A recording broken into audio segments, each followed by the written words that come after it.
అందరికీ కార్తీక మాస శుభాకాంక్షలు. మనం ప్రతి ఆదివారం కార్తీక మాసంలో జరుపుకునే తిరునాథ వ్రతకల్పం మనం ఇప్పుడు తెలుసుకుందాం. దీనికి కావాల్సిన పూజా సామాగ్రి, పూజా విధానాన్ని నేను మొదట చెప్తాను. తర్వాత పూజని మొదలు పెడతాను. ఈ వ్రతమునకు కావలసిన సామాగ్రి: మొదటిగా బ్రహ్మ, విష్ణు, మహేశ్వర్ల చిత్రపటం, మామిడి ఆకులు, అరటి మొక్కలు, కొబ్బరికాయలు, పండ్లు, పువ్వులు, పసుపు, కుంకుమ, గంధం, హారతి కర్పూరం, అక్షింతలు, అగ్గిపెట్టె, అగరవత్తులు, వస్త్రం, యజ్ఞోపవీతాలు, కలశ చెంబులు 3, మరియాకులు 9 నుంచి 18, గంజాయి, తోరణములు, తెల్లని దారానికి పసుపు రాసి 9 వరుసలు పోగులు వేసి 9 చోట్ల పువ్వులతో కట్టి ఈ తోరణములను తులసి సహిత విష్ణువునికి పూజ చేసిన వారందరూ తమ కుడి చేతికి ధరిస్తారు. ప్రత్యేక నివేదన పిండి వంటలు. ఈ సామాగ్రిని మీరు ముందుగా ఏర్పరచుకోవాలి.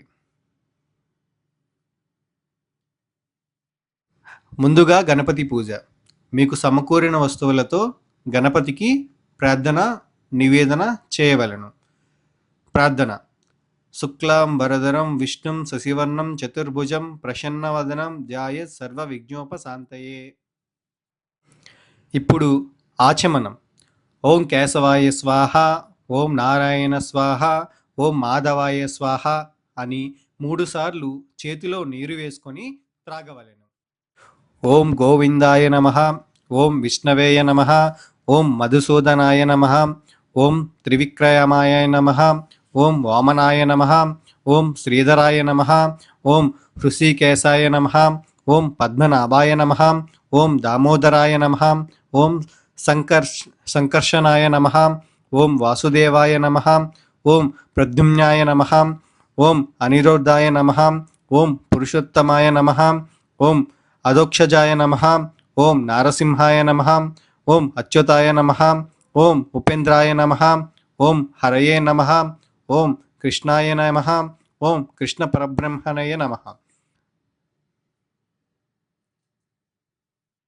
సంకల్పం: మమ ఉపాత్త దురితక్షయ ద్వారా శ్రీ పరమేశ్వర ప్రీత్యార్థం శుభే శోభనే ముహూర్తే మహావిష్ణురాజ్ఞాయ ప్రవర్తమానస్య ఆద్య బ్రాహ్మణం ద్వితీయ పరమార్ధే శ్వేత వరాహకల్పే వైవస్వత మన్వంతరే కలియుగే ప్రథమపాదే జంబూద్వీపే భరతవర్షే భరతఖండే మేరోర్ దక్షిణ దిగ్భాగే శ్రీశైల్య ఈశాన్య ప్రదేశ గంగా గోదావరి మధ్య ప్రదేశే భగవత్ సన్నిధౌ అస్మిత్ వర్తమాన వ్యవహారిక చాంద్రమానేన నామ సంవత్సర ఆయునే భూత్ మాసే పక్షే తిథి వాసరే శుభ నక్షత్రే శుభయోగే శుభకరణ ఏవాంగున విశేషణ విశిష్టాయం శుభతిథౌ శ్రీమానగోత్ర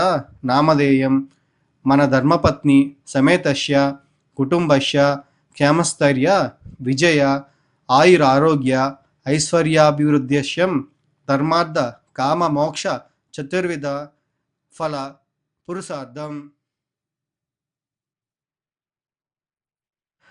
సర్వారిష్ట పరిహార్థం సర్వభీష్ట సిద్ధ్యర్థం శ్రీ త్రినాథ దేవత ప్రీత్యార్థం త్రినాథ దేవత ముద్దిశ్చ ప్రీత్యార్థం యావత్మిక జ్ఞాన వాహనాది పూజాం కరిష్యే. శ్రీ తిరునాథాష్టోత్తర శతనామావళి.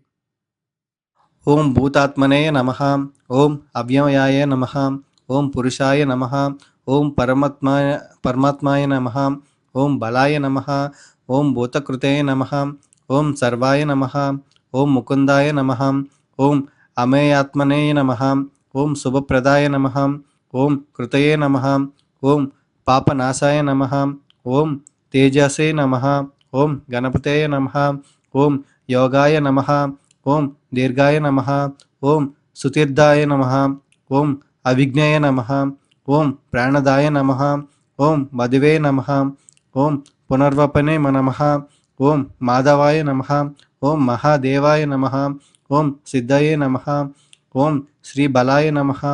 ఓం నవనాయకాయ నమః. ఓం హంసాయ నమః. ఓం బలినే నమః. ఓం బలాయ నమః. ఓం ఆనందాయ నమః. ఓం గురవే నమః. ఓం అగమాయ నమః. ఓం అనలాయ నమః. ఓం బుద్ధవే నమః.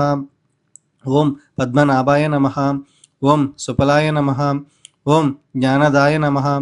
ఓం జ్ఞానివే నమః. ఓం శశిబింద్వాయ నమః. ఓం పవనాయ నమః. ఓం ఖగాయ నమః. ఓం సర్వవ్యాపినే నమః. ఓం రామాయ నమః. ఓం నిధేయ నమః. ఓం సూర్యాయ నమః. ఓం ధన్వినే నమః. ఓం అనాదినాథాయ నమః. ఓం పవిత్రాయ నమః. ఓం అనిమాయ నమః.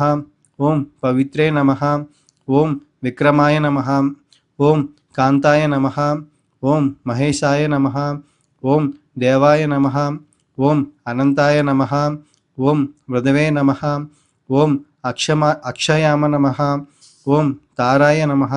ఓం హంసాయ నమః. ఓం వీరాయ నమః. ఓం ఆదిదేవాయ నమః. ఓం సులభాయ నమః. ఓం తారకాయ నమః. ఓం భాగ్యదాయ నమః. ఓం ఆధారాయ నమః. ఓం సూరాయ నమః. ఓం శౌర్యాయ నమః. ఓం అనిలాయ నమః. ఓం సంభవే నమః. ఓం సుకృతే నమః. ఓం తపసే నమః. ఓం భీమాయ నమః. ఓం గదాయ నమః. ఓం కపిలాయ నమః. ఓం లోహితాయ నమః. ఓం సమాయ నమః. ఓం అజాయ నమః. ఓం పసవే నమః. ఓం విషమాయ నమః. ఓం మాయాయ నమః. ఓం కవయే నమః. ఓం వేదాంగాయ నమః. ఓం వామనాయ నమః. ఓం విఘ్నతేజాయ నమః. ఓం వేద్యాయ నమః. ఓం సంహారాయ నమః. ఓం దమనాయ నమః. ఓం దుష్టధ్వంసాయ నమః. ఓం బంధకాయ నమః. ఓం మూలాధారాయ నమః. ఓం అజాయ నమః.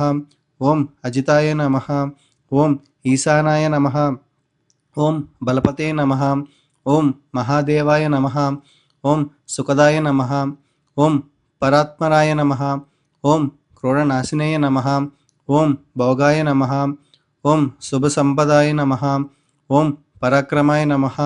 ఓం సతీసాయ నమః. ఓం సత్ఫలాయ నమః. ఓం దేవదేవాయ నమః. ఓం వాసుదేవాయ నమః. ఓం బ్రాహ్మణాయ నమః. ఓం శ్రీ విష్ణువే నమః. ఓం మహేశ్వరాయ నమః. ఓం త్రిమూర్తి స్వరూప శ్రీ తిరునాథ దేవాయ నమః. తిరునాథ వ్రతకథ. భక్తులారా, మనసు నిర్మలంతో వినండి. ఈ తిరునాథుల చరిత్రము మాటి మాటికి వినుటకు అమృతము వలె యుండెను. శ్రీపురము అనే గ్రామములో మధుసూదనుడు ఒక బ్రాహ్మణుడు ఉండేవాడు. అతడు మిక్కిలి దరిద్రుడగుటచే భిక్షమెత్తుకుని జీవించేవాడు. ఆ బ్రాహ్మణునకు ఒక కుమారుడు జన్మించెను. ఆ తల్లికి పాలు చాలనందుకు ఆ బాలుడు శరీరము దినదినము కృషించుచున్నది. ఆ బాలుడు చిక్కిపోవచున్నందున ఆ బ్రాహ్మణుని భార్య పెనిమిటితో ఇట్లనెను: అయ్యా, నేను చెప్పేది మాట శ్రద్ధగా వినండి. మన పిల్లవానికి పాలు నిమిత్తము పాలుగల ఆవు ఒకటి తీసుకోండి అని చెప్పగా, ఆ మాట విని భర్త ఏమనను చెప్పుచున్నాడంటే, ఓసి, నీకు వెర్రి పట్టినదా? మనము చూడగా కడు బీదవారం. పాలు ఇచ్చి ఆవు ఎలాగును దొరుకుతుంది? ధనరత్నములు మన వద్ద లేవు. నేను లోకంలో ఏ విధంగా గణ్యత పొందుతాను? ఎవరికైతే ధన సంపదలు కలిగి ఉండనో వారికే లోకమంతా మర్యాదలు చేస్తుంది. అట్టి వారికే లోకమంతా భయపడతారు. మన వంటి బీదవారిని ఎవరు అడుగుతారు అని బ్రాహ్మణుడు చెప్పాను. భార్య మిగులు దుఃఖించినదై, ఓ బ్రాహ్మణదేవుడా, నీవు మా వంటి బీదవారింట్లో ఈ బిడ్డను ఎందుకు పుట్టించావు? ఏమి తిని ఈ బిడ్డ బతుకుతాడు? ఈ శిశుహత్య నాకు చుట్టుకుంటుంది అని దుఃఖించుచుండగా పిల్లువాని ఘోష చూసి ఏమీయు తోచక ఆ బ్రాహ్మణుడు చింతాక్రాంతుడై విచారించి తన ఇంటిలో ఉండిన కమండలం వగేరా చిల్లర సామాలు సంతలో అమ్మి ఆ వచ్చిన సొమ్ము 5 రూపాయలు జాగ్రత్తగా పట్టుకొని వెళ్ళి భార్య చేతికి ఇవ్వగా ఆమె ఆ సొమ్ము చూసి సంతోషించి పెనిమిటిని చూచి, అయ్యా, ఈ సొమ్మును తీసుకువెళ్ళి పాలు ఇచ్చి ఆవును కొని తీసుకురండి అని చెప్పినది. అట్లు భార్య చెప్పిన మాటల ప్రకారం బ్రాహ్మణుడు ఆ రూపాయ పట్టుకుని గ్రామం గ్రామం తిరిగాను. ఇట్లు తిరుగుచు పెద్ద భాగ్యవంతుడగు షావుకారు ఉండే గ్రామమునకు వెళ్ళాను. తన ధాన్యములు పరిపూర్ణమై కుబోర్నితో ఆ షావుకారు సరి సమానముగా ఉన్నాడు. అతని ఆవులన్నీయు పాలతో నిండి ఉన్నవి. దైవ ఘటన మాత్రం మరో విధముగా ఉన్నది. తన ఆవులలో బోధ అనే ఆవు ఉండెను. అది మిగులు దుష్టబుద్ధి గలది. బయటకు మేతకు వెళ్ళే పరుల వ్యవసాయంలో చొరబడి తినేస్తుంది.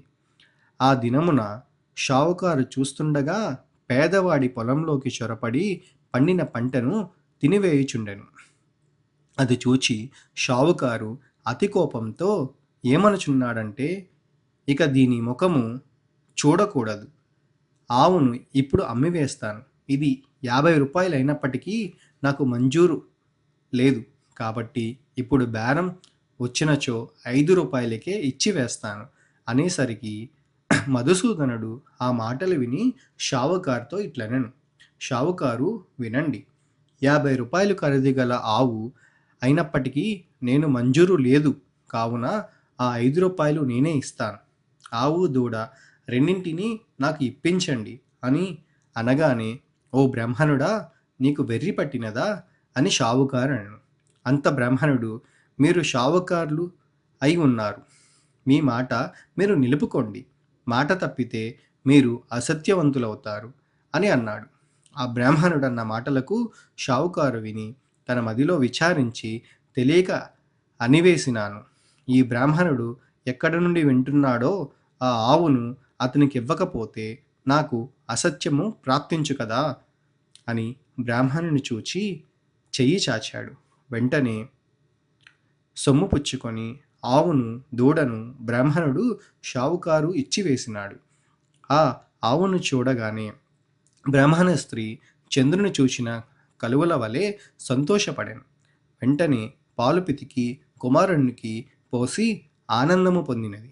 ఇట్లు కొన్ని దినములు గడిచిన తరువాత ఆవు ఎటుపోయినదో కనిపించలేదు.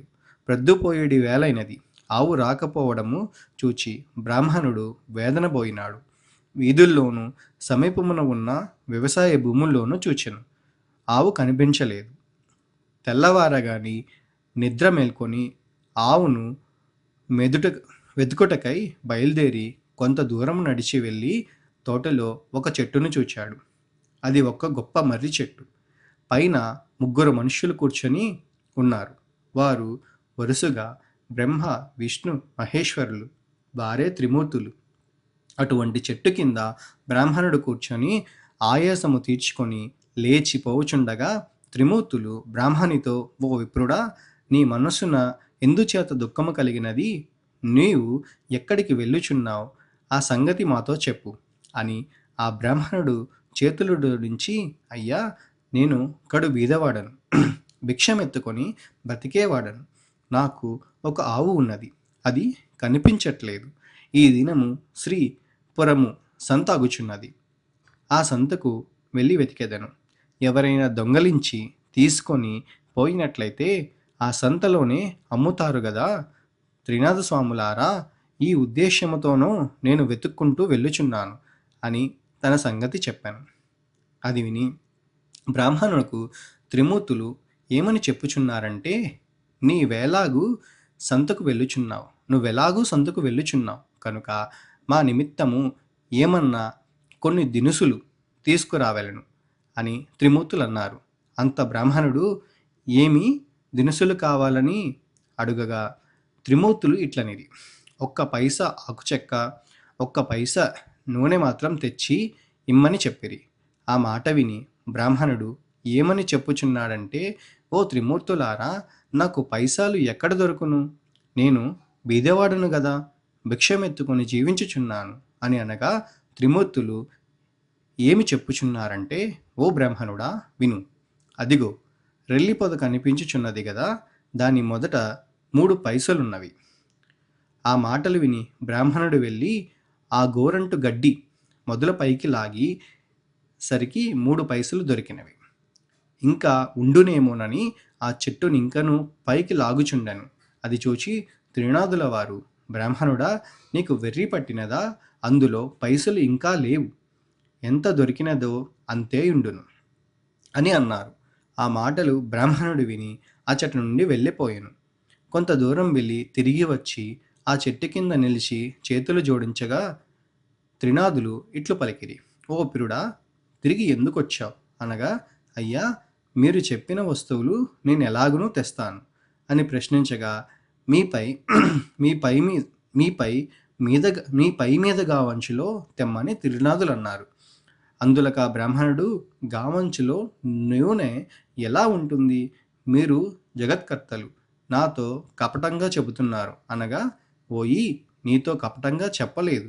మమ్ము తలుచుకొని నూనె గావంచులో పోసి తీసుకురమ్మని చెప్పగా ఆ బ్రాహ్మణుడు శ్రీపురం సంతలో ప్రవేశించినాడు.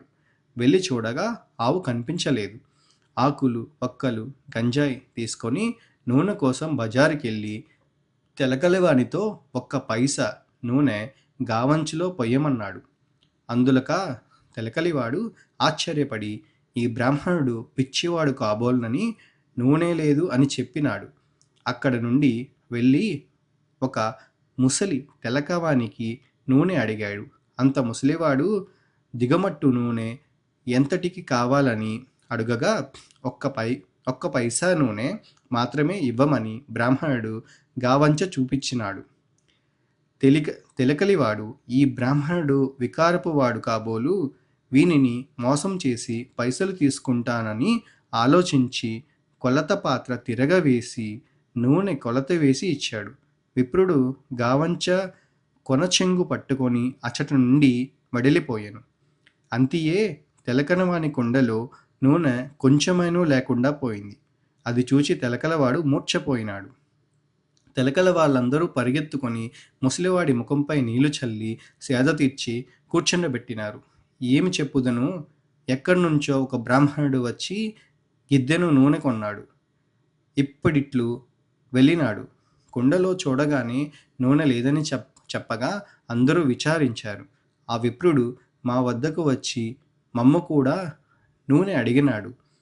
లేదని అనగా వెళ్ళిపోయినాడు. ఈ లాగున అందరూ విచారించి పరిగెత్తుకొని విప్రుని వద్దకి వెళ్ళి ఇలా అన్నారు: విప్రుడా, విను, మీరు నూనె కొన్నారు కదా, అది కొలతకు తక్కువగా ఉన్నది. పూర్తిగా ఇచ్చివేస్తాము, పట్టుకొని వెళ్ళండి అన్నారు. మళ్ళీ విప్రుడు సంతకు వెళ్ళాడు. ఈసారి ముందు తెచ్చిన దుత్తతోనే చమురు సరిగా కొలవగా ఎప్పటి వలనే దుత్త భర్తీ అయిపోయినది. అది చూచి ముసలి తెలకవాని ఆనందము చెప్పనలవెల కాపోయింది. విప్రుని గావంచులో చమురు ఉంచారు. అది పట్టుకొని విప్రుడు వడిలిపోయినాడు. త్రిమూర్తులు వారిపై సామానులు ఇచ్చివేసి సెలవు అడిగినాడు. సెలవు అడగగానే త్రిమూర్తులు విప్రునితో ఏమన్నారంటే, పోయి నీ కష్టము చూచి మా మదిలో దయ కలిగినది. ఒక మాట విను. నీవు త్రినద సేవ చేసేదవని నీ దరిద్రము పటాపంచలై అధిక సంపదలు కలుగునని త్రినాదులు అది విని త్రినాదులనగా అది విని, స్వామి, ఏ ఏ వస్తువులతో మిమ్మలను పూజ చేయవలనో త్రినాదులు ఇలాగన్నారు: ఓ ద్విజుడా, వినుము. మా పూజకు అధిక ద్రవ్యము అక్కర్లేదు. కొంచెంతోనే తృప్తి పొందుదము. ఇప్పుడు నీవు తెచ్చిన 3 పైసల సామాగ్రి చాలును. త్రిమూర్తుల పూజాద్రవ్యములు ఇంతే. మాకు వీనితోనే మేళా చేయుము. 3 మట్టి చిలుముల యందు గంజాయి నలిపి అందులో నిప్పుతో ధూపము వేయవలను. దీప ప్రమిదలు 3 చేసి అందులో చమురు వేసి ఒత్తులు వేసి ఆకు చెక్కలు జాగ్రత్త చేసి ఉంచి, రాత్రి తొలి జాములో నీ ఇంటిలోనికి నీ స్నేహితులను పిలిచి పూజాద్రవ్యములు తెచ్చి అచ్చట ఉంచి సకల పదార్థములను స్వాములకు సమర్పించవలెను. అలాగును చేసిన సకల పాపములు నివారించును. అది విని ద్విజుడు పూజ చేయుటకు ఉపక్రమించెను. చెట్టు మొదటనే పూజ ఆరంభించి గంజాయి మందు తయారుపరిచాడు. అప్పుడు త్రిమూర్తులు నీ గావంచ చెంగు చీరి ఒత్తులు చేయమనగా ద్విజుడు చెప్పుచున్నాడు, నేను వీద బ్రాహ్మణుడును, భిక్షమెత్తుకొని దినమును గడుపుకొని కుటుంబ పోషణ చేసుకొనుచున్నాను. అన్న వస్త్రములకు బహు కష్టపడుచున్నాను. దీపము ముట్టించటకు అగ్గి లేదు. నా గావంచ ఒత్తులకు ప్రాప్తమైనది. నా ఆవు దొంగల పాలైనది. నా కుటుంబము ఉపవాసముతో ఎదురు చూస్తుంటారు. ఏ బుద్ధితో పూజ చేస్తాను అని యావగించుకొని ద్విజుడు కూర్చున్నాడు. అది చూచి త్రిమూర్తులు, ఓ ద్విజుడా, మదిలో చింతపడకు. నీ ఆవు పెయ్య దొరుకుతాయి. నువ్వు నీ కుటుంబము సౌఖ్యముగా ఉంటారు. వస్త్రములు కూడా దొరుకునని చెప్పినారు. అంతటా బ్రాహ్మణుడు చేతులు జోడించి, స్వాములారా, అటువంటి భాగ్యము నాకెప్పుడు కలుగుతుందో అప్పుడు 5 మేళాలు స్వామివారికి ఇస్తాను. ఈ మాట సత్యమని చెప్పినాడు. దీపము వెలిగించుటకు అగ్గి లేదు. నేను ఏమి చేయగలను అనగా త్రిమూర్తులు చెప్పుచున్నారు, ఓ బ్రాహ్మణుడా, నీ 2 నేత్రములు మూసుకో. వెంటనే బ్రాహ్మణుడు నేత్రములు మూసుకోగా అకస్మాత్తుగా దీపం వెలిగినది. అది చూచి బ్రాహ్మణుడు ఆనందించి స్వామికి మేళా సమర్పించాడు. మేళా ఇచ్చి వేసి ఆనందంతో బ్రాహ్మణుడు చేతులు జోడించి సాష్టాంగదండ మొనరించాడు. త్రిమూర్తుల వద్ద సెలవు పొంది కొంచెం దూరం నడిచి వెళ్తుండగా త్రోవలో ఆవును దూడను చూచి సంతోషించి, త్రినాదుల వారు నా యందు దయ ఉంచి ఆవును పెయ్యను తెచ్చి ఇచ్చినారు. వారి పూజ బాగుగా చేసినాను అని భావించుకొని ఆవును దూడను తోలుకొని పోయి ఇంటికి చేరినాడు. చూడగా తన ఇంటిలో సిరి సంపదలు పరిపూర్ణముగా ఉన్నవి. అది చూచి అధికముగా సంతోషము పొంది కడు శ్రద్ధతో పూజ నర్పించాడు. చేయవలసిన కార్యక్రమములు అందరికీ విశదముగా తెలియపరిచాడు. తన స్నేహితులకు రప్పించి వెనుకటి వలనే మేళ సమర్పించాడు. మేళ చేయు పద్ధతిని అందరికీ చెప్పగా అంతా ఒప్పుకున్నారు.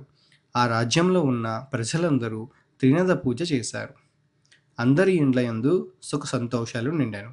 దానివల్ల షావుకారులందరూ వ్యాపారములు మూసివేసినారు. అందరూ ఆ దేశపు రాజు వద్దకు వెళ్ళి ఫిర్యాదు చేశారు. వారిని చూచి రాజు, మీరందరూ ఎందుకు వచ్చినారు అని అడగగా, అయ్యా, మా ఫిర్యాదు మీరు వినవలెను. మధుసూదనుడు అనే పేద బ్రాహ్మణుడు ఒకడు భిక్షమెత్తుకొని జీవించేడివాడు. శ్రీపురము వెళ్ళి వచ్చి త్రినాద మేళాను ఆచరించినాడు. త్రినాదులు ఏ దేవతలో వారిని ఆ బ్రాహ్మణుడు పూజించగానే సకల సంపదలు అతనికి కలిగినవి. ఊరిలోనున్న రైతులు 50 మంది త్రినాద మేళ చేసినారు. గ్రుడ్డివారు, కుంటివారు అందరూ కూడా ఈ మేళాలు చేసినారు. అందరూ మోక్షమందినారు. ధనధాన్యములు కలిగి కుబోరినతో సమానమైపోయినారు. మా వ్యాపారములు పోయినవి. మా క్రయ విక్రయములు ఎలాగ జరుగుతాయి అని చెప్పగా రాజు ఆ మాటలు విని చాలా కోపం తెచ్చుకొని సకల జనులను పిలిపించి కోపంతో ఇట్లన్నాడు, త్రినాదులు అనే దేవతల ఏమి దేవతలు? వారిని మీరు ఎందుకు పూజించుచున్నారు? నేను చెప్పుచున్నాను వినండి. ఆ పూజ మీరు చేయకూడదు. అట్లు పూజ ఎవరు చేస్తారో వారు 500 రూపాయలు జరిమానా ఇచ్చి 6 మాసాలు ఖైదులో ఉండవలసిందే. అటుల కాని ఎడల సోలం వేయబడినని రాజుగారు ప్రజలందరికీ తాకీదు ఇచ్చి పంపినారు. ఈ సంగతి త్రినదుల వారికి తెలిసి ఆ రాజునకు దండన విధించినారు. దాని ఫలితముగా రాజకుమారుడు చనిపోయినాడు. నగరంలో ఏడ్పు ఘోష వినిపించుచున్నది. ప్రజలందరూ ఆ రాజు వద్దకు పరిగెత్తినారు. రాజు దైవకృప తప్పడం వలన తన కుమారుడు చనిపోయినాడని అనుకుంటున్నారు. కుమారుని ముఖం చూస్తూ రాజు ఏడ్చుచున్నాడు. తల్లి, బంధువులు మొదలగు వారంతా దుఃఖించుచున్నారు. దహనమున చేయుటకు సర్వభద్రా నదీ తీరమందు ఆ శవము ఉంచినారు. త్రినాదులు దయ కనిది రాజకుమారిని బ్రతికించి వేతుమా అని బాగులో ఆలోచించి బ్రాహ్మణ రూపంలో ఆ శ్మశానమునకు వచ్చారు. తిరునాదులు దయ కలిగి వాళ్ళే బ్రాహ్మణ రూపంలో వచ్చి రాజుకి ఈ సలహా ఇచ్చుచున్నారు. సమూహమును చూసి మీరందరూ ఈ నదీ తీరమునకు ఎందుకు వచ్చినారు? ఇలా విచారముగా కూర్చున్నారు. ఈ పిల్లవాడు ఎందుకు పండుకొని ఉన్నాడు? ఇతని శరీరము చలదనము కలదే అని అడుగగా, అంతా త్రిమూర్తులు రూపంలో ఉన్న బ్రాహ్మణితో ఇలా అన్నారు. మీతో ఏం చెప్పగలం? రాజకుమారుడు చనిపోయినాడు. ఈ రాజేమి దోషం చేసినో కానీ ఇతడు చనిపోయినాడు అనగా కుర్రవాడు చనిపోలేదు. శ్రీనాథుల వారికి రాజు అపరాధం చేసినందుకు ఈ చావు కలిగినది. ఇప్పుడు మీరందరూ త్రినాథుల్ని భజించితే ఆ బాలుడు లేచి కూర్చుంటాడు. ఈ మేళా చేయుటకు రాజు ఒప్పుకున్నట్లయితే ఈ రాజకుమారుడు బ్రతకగలడని చెప్పి తిరునాథమూర్తులు ఆ బ్రాహ్మణ రూపంలో నుంచి అదృశ్యమయ్యారు. అందరూ వారి మాటలు విని త్రినాథస్వాముల పేరు ఆ రాజా తనయుని చెవిలో చెప్పినారు. 7 మేళాలు చేయుటకు ఒప్పుకున్నారు. అలా ఒప్పుకోగానే రాజకుమారుడు లేచి కూర్చున్నాడు. అది చూచి అందరూ సంతోషమును పొందినారు. అప్పుడు త్రిమూర్తుల పేరు మాటి మాటికి స్మరించారు. అందరి నోటిలో నుండి పలుకులు సముద్ర గర్జన వలె వినిపించినవి. అటువంటి సమయమున ఒక వర్తకుడు ఆ ఊరి మీదుగా తన వాడలో విదేశములకు సరుకులను తీసుకువెళ్ళుచుండెను. ఆ వాడను నడిపించుకొని సర్వభద్రా నదీ తీరమున ప్రవేశించాడు. గోస చేసిన స్థలము దగ్గరగా వెళ్ళినాడు. వారు చూసి, జనులారా, తిరునాథుల పేర్లు ఏమి పేర్లు? మీరెలా స్మరించుచున్నారు? వినడానికి శ్రద్ధగా ఉన్నాయి అనగా రాజుగారు మనుషులు ఇట్లన్నారు. ఓ వర్తకుడా, వినుము. బ్రహ్మ, విష్ణు, మహేశ్వరులు అనేవారు తిరునాథ స్వాములు. అటువంటి ప్రభులను మా రాజుగారు మన్నించినందున అపరాధుడైనాడు. ఆ అపరాధమును వలన ఈ రాజకుమారుడు చనిపోవుటచే ఇతనిని మేము తీసుకొని వచ్చి అగ్ని సంస్కారం చేయుటకు కూర్చొని ఉన్నాము. అది చూచి ప్రభువులకు దయ కలిగినది. వచ్చి వీరిని బతికించినారు. అందుకు 7 మేళాలు చేయుటకు ఒప్పుకున్నారు. వెంటనే రాజకుమారుడు బ్రతికి కూర్చుండెను. ఈ విధంగా వారు చెప్పగా విని షావుకారు మదిలో సంతోషించి, అటువంటి ప్రభువు లెక్కడుందరో, చనిపోయిన రాజకుమారుడు బ్రతికి కూర్చుండెను, నా ఓడల ఒడ్డున ఆనుకొని ఉన్నవి. నేను ఈ ఓడపై వెళ్ళి వస్తాను. నా ఇంటికి సుఖంగా చేరుకున్నట్లయితే, నా వ్యాపారంలో నష్టం రాకపోయినట్లయితే ప్రభువుల వారికి 5 మేళాలు చేస్తాను. ఇట్లు మనస్సులో సంకల్పించుకొని ఓడపై కూర్చుని నడిపించుకొని వెళ్ళిపోయినాడు. ప్రదేశము వెళ్ళి అచ్చట గొప్ప లాభము పొంది తిరిగి వచ్చి వాడ నడిబొడ్డున లంగరు వేయించి ఇంటికి వెళ్ళినాడు.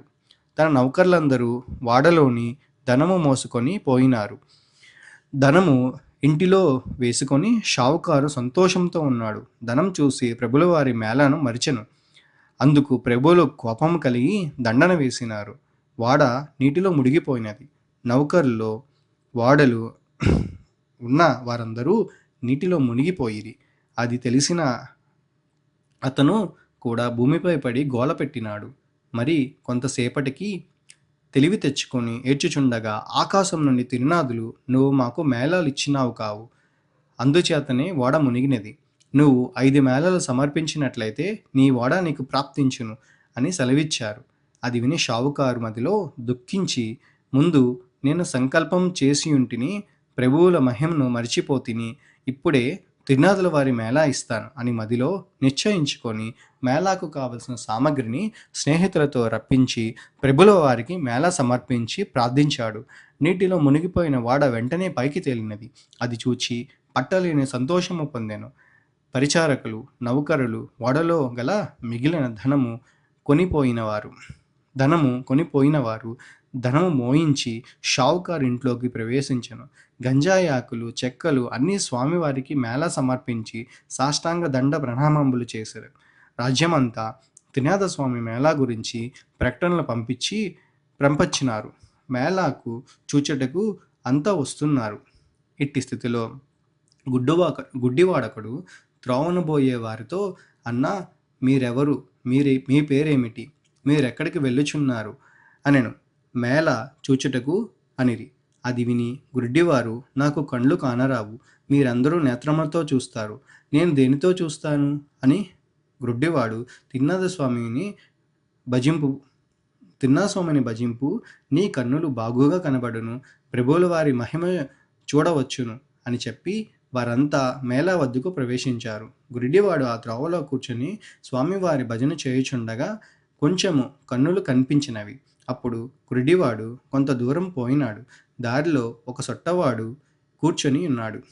వానిని చూసి, నీవు గురిడివాడవు, ఇంత కష్టంతో ఎక్కడికి వెళ్ళుచున్నావని అడిగాడు. గురిడివాడు చెప్పుచున్నాడు, అడ్డా, నేను మేళాను చూచుటకు వెళ్ళుచున్నాను. ఆ మాటలు సొట్టవాడు విని, స్వామివారి దయ నా మీద లేదు. చేతులు కాళ్ళు సొట్ట, నేను ఎలాగను నడవగలను? నేను కాళ్ళున్నవి, దేక్కొని వెళ్ళగలవు. అంత గుడ్డివాడు చెప్పుచున్నాడు.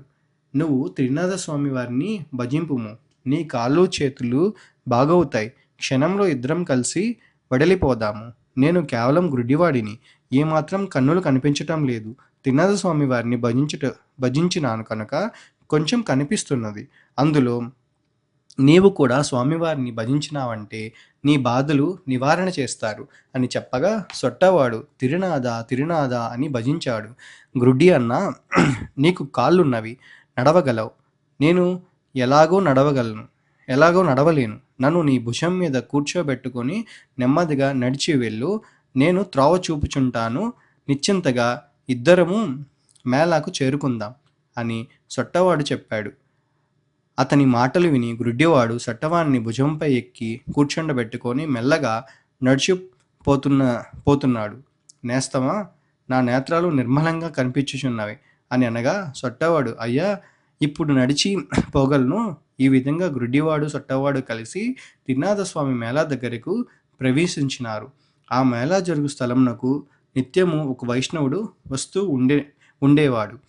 అతడు త్రినాథ మేళ చెల్లకుండా ఇంటికి ఎప్పుడూ వెళ్ళిపోతూ ఉంటాడు. అతనిని ఈ ప్రొద్దు మన స్థానమందు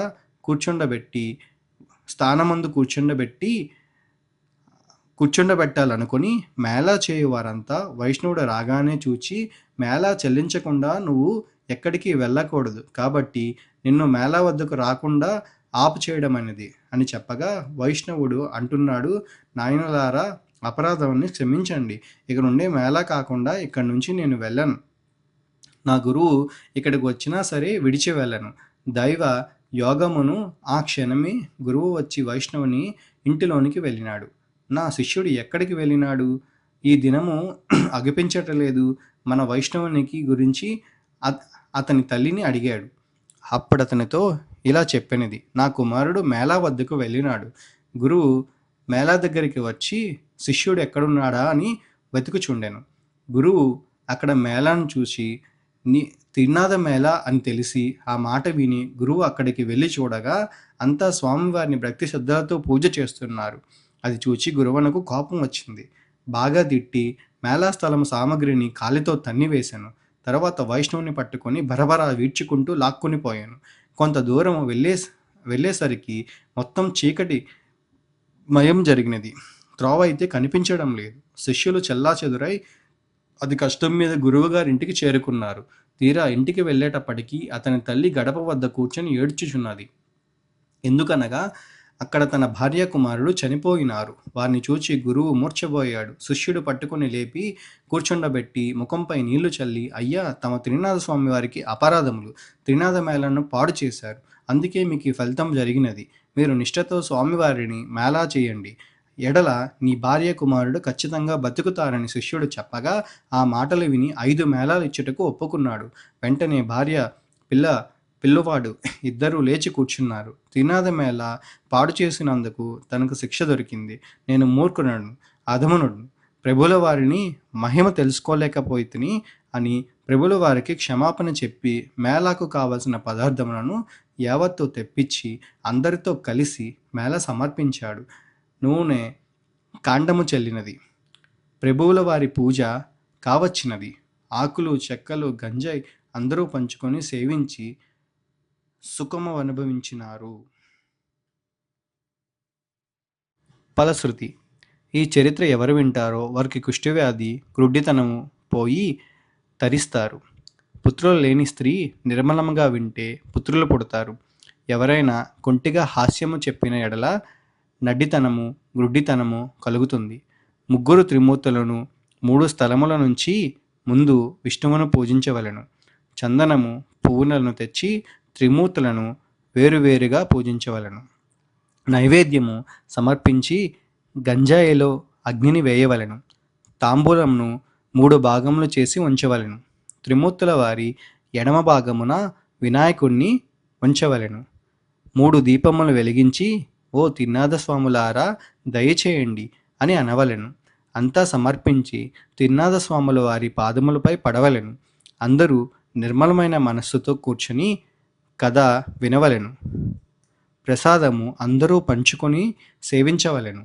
ఈ విధముగా త్రినాథులను పూజించి తరించండి అని ఈ కథను సీతాదాసు చెప్పుచున్నారు. ఇప్పుడు మంగళహారతి. మంగళం భగవాన్ విష్ణు, మంగళం మధుసూదన, మంగళం పుండరీకాక్ష, మంగళం గరుడధ్వజ, నీలాచల నివాసాయ నిత్యాయ పరమాత్మనే, శ్రీ లక్ష్మీ ప్రాణనాదాయ జగన్నాథాయ మంగళం. మంగళం భగవాన్ విష్ణు, మంగళం మధుసూదన, మంగళం పుండరీకాక్ష, మంగళం గరుడధ్వజ, నీలాచాయ నివాసాయ నిత్యాయ పరమాత్మనే, శ్రీ లక్ష్మీ ప్రాణనాదాయ జగన్నాథాయ మంగళం. దత్తాత్రేయ పుత్రాయ శ్రీ తిరునాథాయ మంగళం. మంగళం మంగళం శ్రీ తిరునాథాయ మంగళం. మనం చేసుకునే ప్రతి పూజలో ఎన్నో కొన్ని తప్పులు ఉంటాయి. ఆ తప్పులని మనం ఒప్పుకొని స్వాముల చెంత సాష్టాంగ నమస్కారం చేసి